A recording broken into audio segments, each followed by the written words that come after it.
Pozdrav! Danas ću vam pokazati program s kojim možete provjeriti specifikacije vašeg računara i provjeriti temperature. Znači, program se zove Spacey, ostavit ću vam link za download u opisu videa.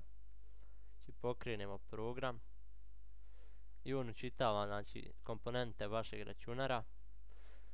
I ovdje vam sad pišu temperature procesora, matične ploče, grafičke i hard diska.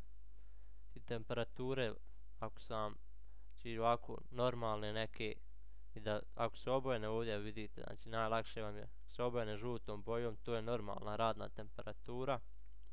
A ako su vam ovako već malo crvenkaste boje, kao što je mene grafičkoj, znači to bilo bi poželjno promijeniti pastu na njoj ili zamijeniti, uzeti novu grafičku.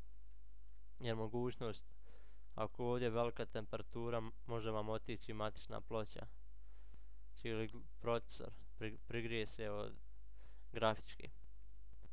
I to je to u ovom videu. Hvala vam što ste gledali. Preplatite se, lajkujte ako vam se sviđa video. Očekuje vas još mnogo video zapisa. Hvala vam na gledanju.